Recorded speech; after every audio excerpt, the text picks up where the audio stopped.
Hello, Scorpio. Welcome to the Plaid Sheep Oracle.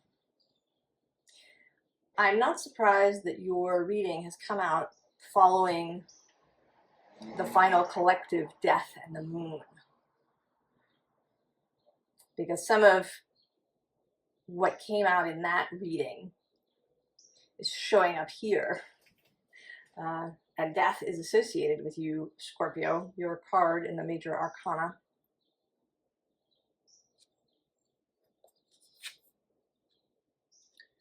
We begin with this held card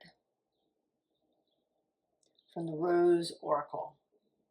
Sureness of the soil, unseen help, support, community. The Rose Oracle came out in Death's half of the reading. And there was, throughout that whole reading, this connection to Earth, to being held by the Earth.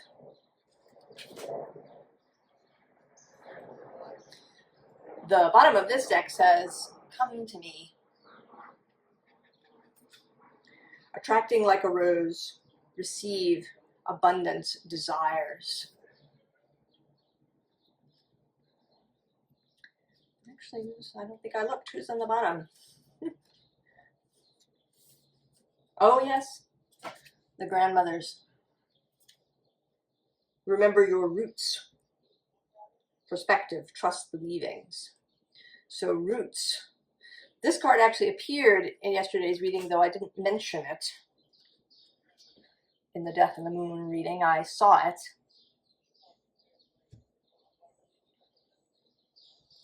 And then here you are, right, as the rose garden.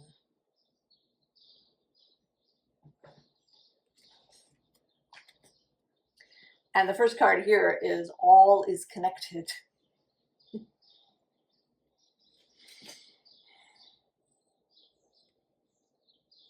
So you are, right, you sit opposite Taurus, the card of soil. You have access to that. You are also a fixed sign, though you're a fixed water.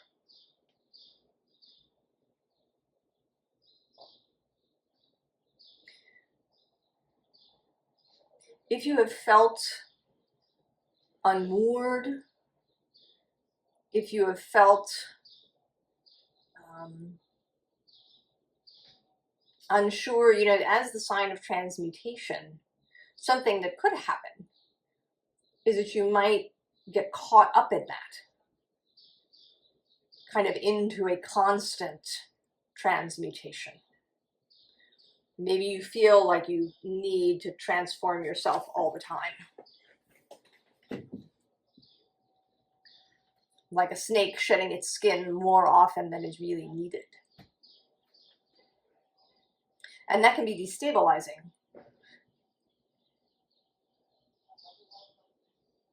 The bottom of the deck has this morning dew girl.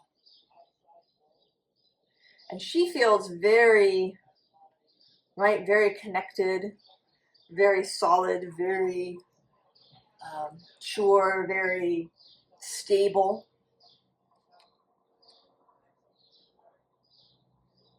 She knows who she is. She has this connection both to the flowers as well as to the dew, the water.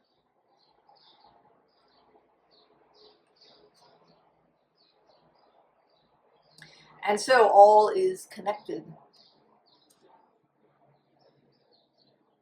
The readings often to me seem very connected to each other. Sometimes there's a real flow that moves from reading to reading.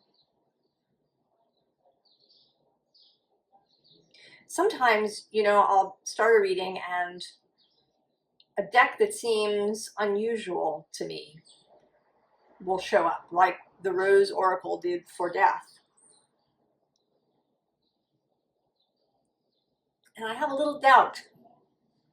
But then the message comes through beautifully, just as it wants to. and the order that the readings come out, that Scorpio came out today after that death and moon reading.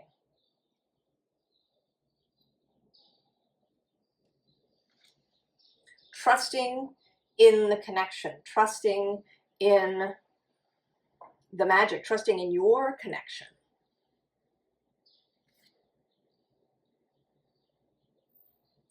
And with this observer card, something is standing out to me that doesn't usually, which is these seeds here.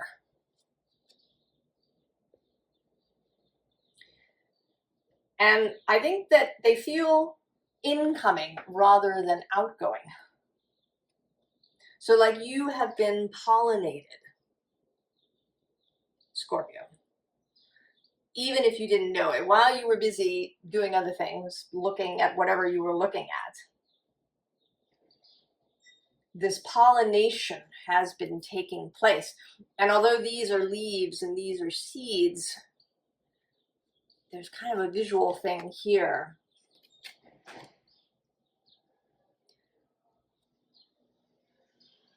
That these seeds have come and have settled within you, and something is growing, whether you know it or not.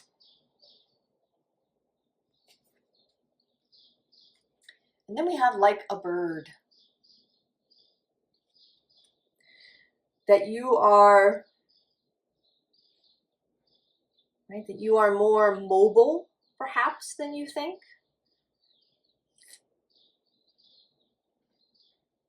That you are more ethereal than you think. You know, although Scorpio is certainly deep and occult, I don't know that one would use the word ethereal. That's more of a Pisces word, I think. But here you have, right, you have this diaphanous wing. That you have, right, that these wings are growing within you. There was a period, last summer, when a caterpillar showed up in my farmer's market rue purchase. I bought some rue, and there was a caterpillar, and I kept her, and she transformed into a butterfly. And while this was happening, I kind of went online and I did a little research on, what kind of butterfly she would be. And what I discovered is that the idea that a caterpillar turns all the way to goo in the chrysalis is wrong. That's not how it happens. In fact, if you cut a caterpillar open, as it's approaching its time when it will form the cocoon, you can find the proto wings of the butterfly already inside the caterpillar. So there isn't, right, it's not a complete deconstruction. What one becomes is already there. Just needs to be released, and those things which no longer are needed for this new stage are used up as fuel. Right? The caterpillar eats and eats and eats and eats and eats and eats a lot. Grows to its full size. Its final molting stage is the cocoon. And then it uses the parts of itself that it no longer needs as fuel and emerges as the butterfly. And it actually also, another thing that isn't true, that butterflies do not have to break out of the whole cocoon in order to have strong wings. She just made a little hole and slipped right out through it. Chewed a little hole and slipped out, furled her wings and let them dry, and she was ready to go. So this idea we have that struggle is absolutely necessary is also perhaps not true. Some stress is useful, but that struggle, right? We don't have to break out necessarily. So everything you have, right? Everything you need is with you. Everything you need is with you already. You are already like a bird, whether you know it or not.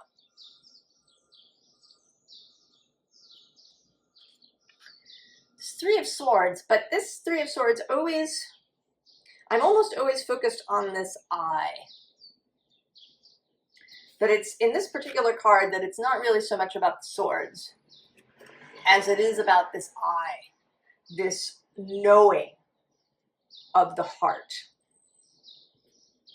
this wisdom of the heart, understanding. Below this is the Queen of Wands. Inspiration. Ecstasy, I want to say. Right? A kind of ecstatic dance that the Queen of Wands might engage in. The mysteries that she might be involved with.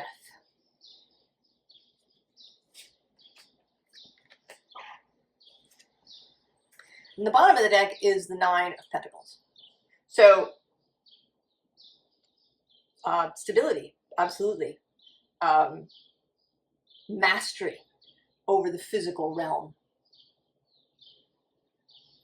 And I think that can be late in coming to you, Scorpio, because often Scorpio can kind of eschew or reject material things in favor of the spiritual, right? In favor of diving deep, of,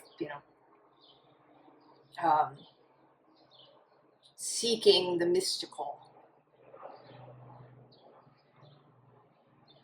But you have learned, or are learning to master the material realm, and how the material and the spiritual go together, that, right, all is connected. There are ways in which they are the same, right? We like to say everything is energy.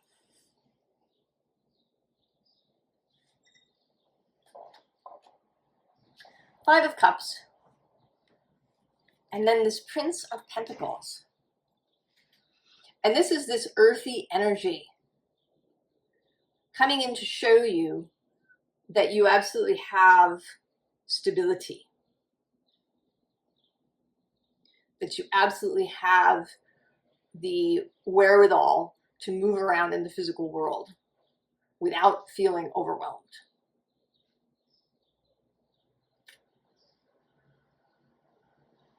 And the physical world can be overwhelming.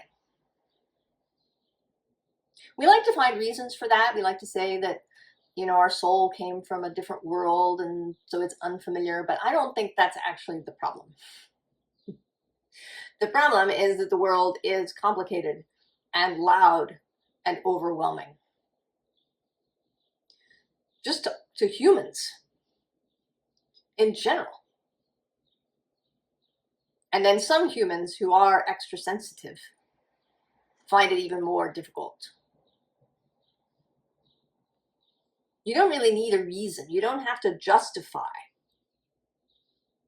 feeling overwhelmed or pessimistic, perhaps. Or like you don't have solid ground beneath your feet.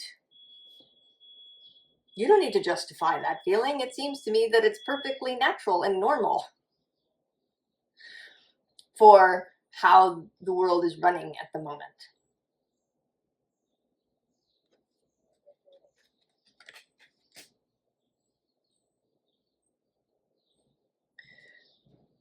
So when you come into this understanding that you have this stability beneath your feet, that you are held when you come to understand the sureness of the soil.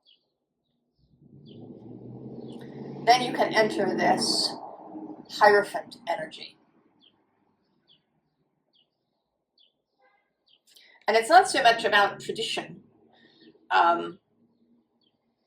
although the Hierophant does have to do with that. But Juno is really more about what you are committed to. Certainly as an asteroid, there is asteroid Juno. She is somewhere in your chart. She will often show up in places, right, in the space where you commit, where you find commitment, how you commit. That once you have this solid ground to stand on, then you can commit. And once that happens, then the Prince of Swords. So when you feel more stable, when you feel held, then your mind will follow.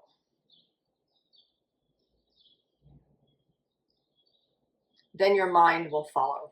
I mean, it's a little bit of a dance back and forth. This is the Three of Swords coming out here. So you do have to do a little mental work, even at the beginning, to kind of,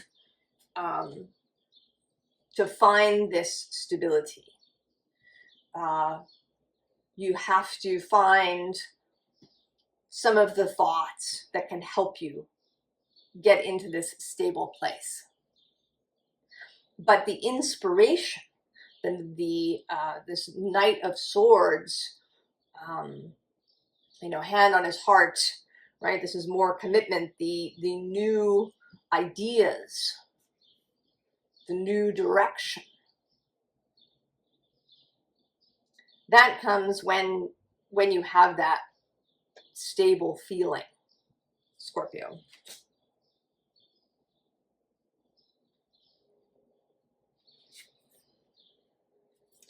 And actually, I'm going to start with the card at the bottom. Yes, of course, Phoenix, transmutation coming out. Confirming for you that you are absolutely in this process. And you may, in fact, be just about to come out. Or you may, in fact, be out. And this is a confirmation entirely for you. The card here is expansion. The spirit guardian of summer.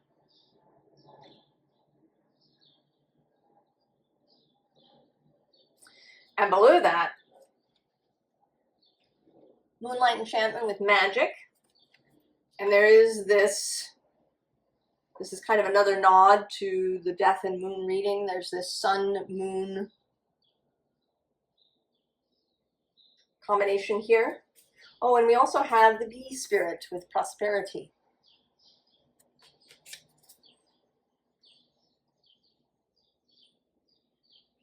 So the real effects of coming to understand that you're not just floating around in the void,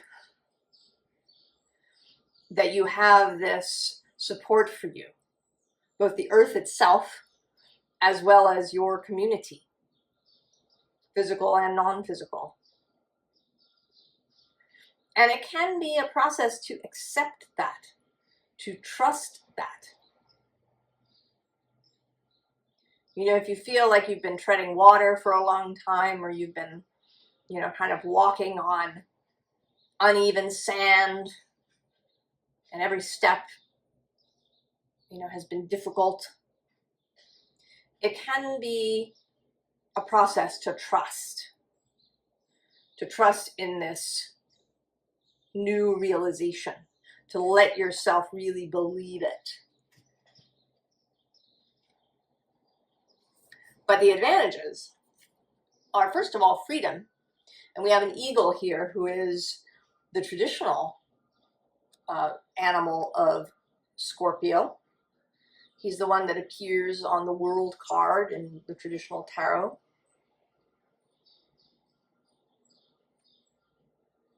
This eagle that has vision, right? The bird that is already there, the bird that you are, whether you know it or not.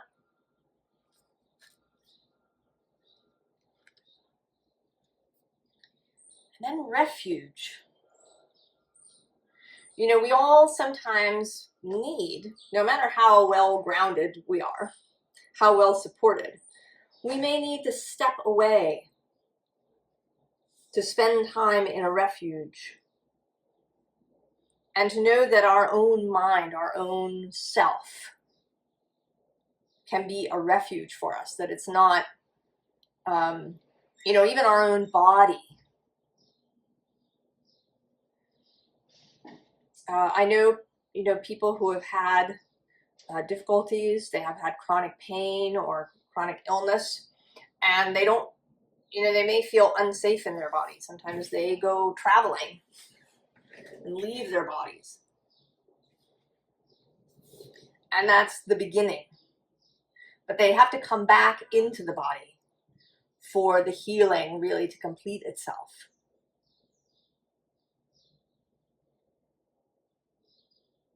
And then they recognize their own body as a safe place, as a refuge. Clarissa Pinkola Estes has an audio program about the dangerous old woman. It's a series, and one of them is about the body. She refers to the body as your consort, your partner that you go through life with. That there's real love there, that's part of this support, is your own body. You know, your own ability to be in your body, to be sensual, to feel your own eros. And that becomes a refuge, a place where you can always go. And then wisdom. And with the owl, the ability to see in the dark as well as in the day.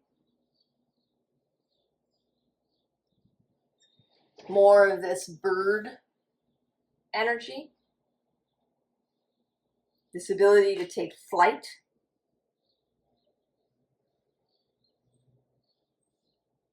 To see from a distance or in the dark.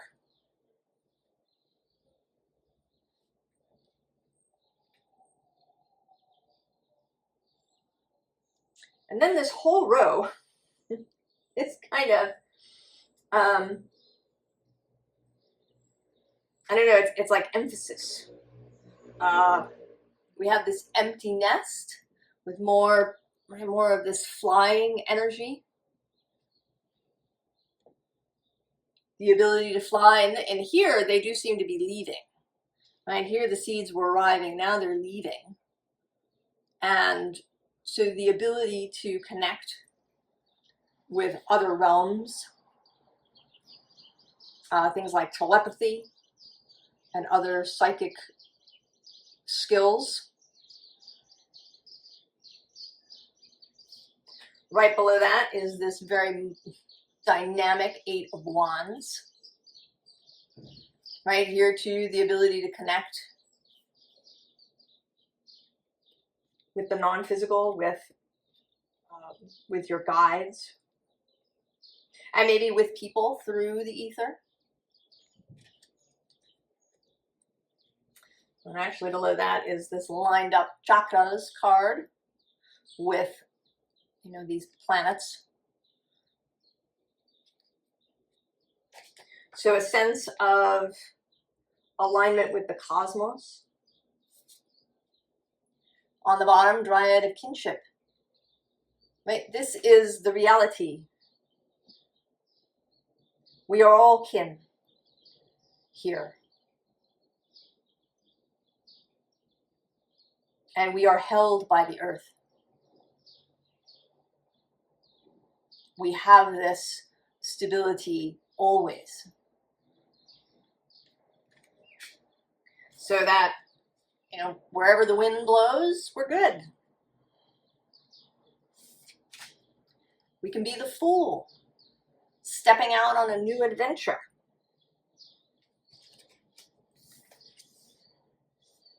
We can get in our house and go sailing. That even though we may go through periods where, you know, we feel as if we're on an ocean, we always feel that ground beneath us, right? Because even under the ocean is the earth, right? There's a seabed, even in the deepest parts of the ocean. There's still soil at the very bottom. And I think of Scorpio as the ocean. In my lexicon, Cancer is a well, a healing well, where you go to slake your thirst. And Scorpio is the ocean, and the kind of rivers, the big rivers around the planet, the deep places. And then I think of Pisces as all of the little underwater streams and springs that join up all the different waters of the earth. So you are, right, to know that you are this ocean and that you have the seabed underneath you. And then the Four of Swords, the traveling, the mental traveling, the ability to really connect. And I'm actually noticing, I think for the first time, maybe, that there's a cat in this card. I've seen the birds, right? These crows. But I'm not sure that I've ever noticed the cat.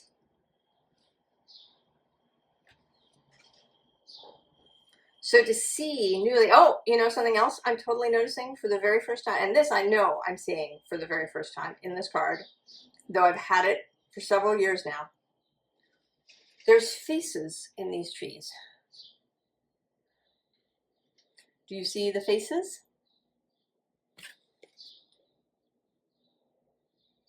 I have literally never noticed that before. Because I'm almost always focused, right, on this figure here at the bottom. You know, and she's here and she's with her reflection and she's having a thing. So this really is about going out with your spirit and your mind into other places. Psychic phenomena, psychic skills, telepathy, out-of-body experiences, all of this. And that it's all made possible, or you know, made easier, made more comfortable, made more, I don't want to say made more safe exactly, but that you have this ground beneath your feet.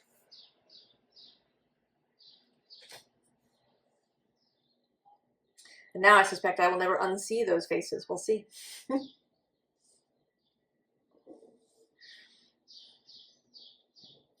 Advice. Two of Swords. Choosing. Choosing with a connection of heart and mind. So not going all the way one and not going all the way the other. Knowing that you have both. And that there is information, wisdom in both places. I mean, I think that the heart leads, but the mind has a lot to offer. Below that, Queen of Pentacles. Groundedness. Embodied groundedness. More mastery of the physical space, of growth, of fertility. Right? That is this attracting like a rose. Oh, you know, and I just realized totally that the card below this, I saw it and didn't make the connection, is Morning Dew. It says clarity, a fresh start, a positive outlook. Yeah. Morning Dew, girl. And then the bottom of this deck is the Page of Swords. So, you know, allowing for new information to arrive, being open, a learning stance. And that continues with the Page of Cups. Also openness to magic. Openness to things that seem impossible or irrational or whatever you want to say, right? A fish coming out of a cup.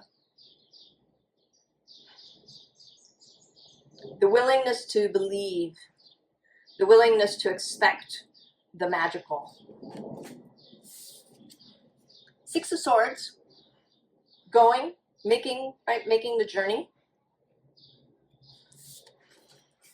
The journey to meet this Knight of Swords.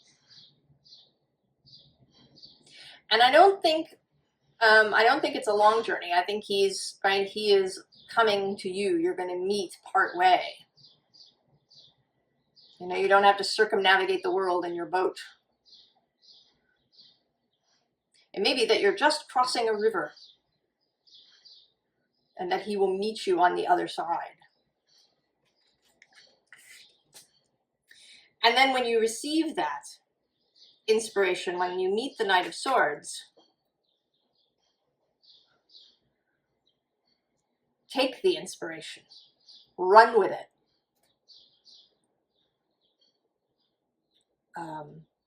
Look outward.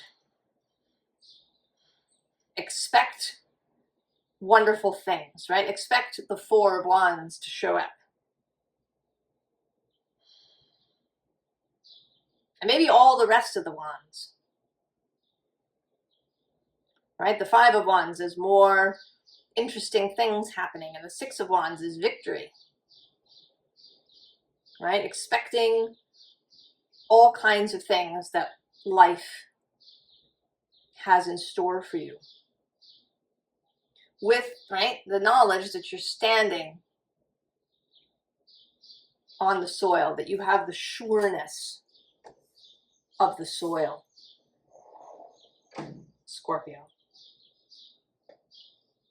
And if you haven't felt it up till now, if you've still felt at sea, perhaps, or unstable, I think this is coming.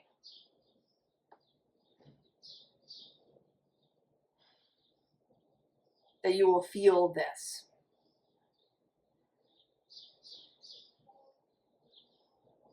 And it may be too, you know, that you were really coming to terms with change in a way that is stable rather than chaotic. That you have learned to work with Uranus, who's been moving in Taurus across the way. He's going to stay there until 2026 before he moves out completely. He dances across the border a little bit. And so you've been learning. You've been learning how to be stable, even when there may be, you know, chaotic things happening around you. I wish you the very, very best, Scorpio. And I will see you next time. So long.